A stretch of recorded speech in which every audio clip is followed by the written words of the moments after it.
স্বয়ং নারায়ণের চোখের জল, প্রভু কাঁদছে, বসে আছেন, আজরে জল পড়ে যাচ্ছে, বলছে প্রভু তোমার চোখে জল। নারায়ণ বলছেন এই মর্তে এক ভক্তের জন্য আমার চোখে জল, তার এত কষ্ট দেখে আমার সহ্য করতে পারছি না।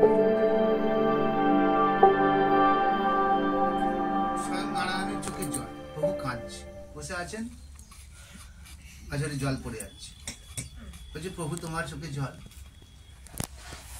নারায়ণ বলছেন এই মর্তে এক ভক্তের জন্য আমার চোখে জল, তার এত কষ্ট দেখে আমার সহ্য করতে পারছি না, আমার চোখ দিয়ে জল বেরিয়ে আসছে। নারদ মনে মনে করছেন আমি সারাক্ষণ নারায়ণ নারায়ণ করে বেড়াই, তা আমার চেয়ে কোনো বড় ভক্ত আছে?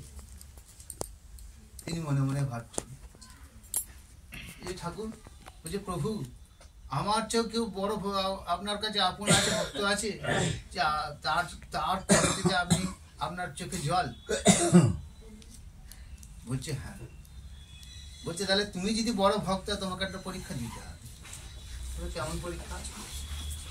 একটা বাটিতে এক বাটি তেল দিয়েছে, ওই তেলটা নিয়ে তুমি হাতের তেলটা নিয়ে একবার এই ব্রহ্মাণ্ডটা প্রদক্ষিণ করে আসো, তো লক্ষ্য রেখে যেন এক ফোঁটা তেল না পড়ে।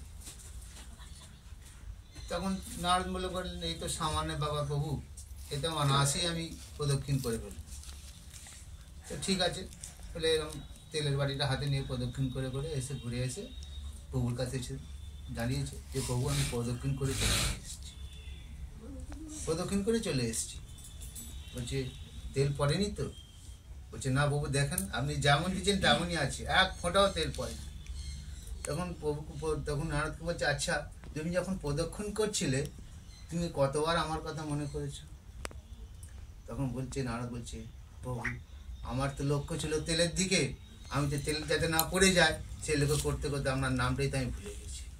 এই দশা কিন্তু আমাদের হয়েছে যে আমরা এই সংসার জীবনে যেন সেই জাঁটা কলে যেন পিষে যাচ্ছি, তাকে যে মনে রাখবো তিনি কিন্তু কোনো এখন তিনি আছেন আমাদের দেবাসান, তিনি উপস্থিত হন, কিন্তু তিনি থাকেন এই ভক্তের হৃদয়ে, তাকে এই হৃদয়ের মাঝে স্থান দিতে হয়।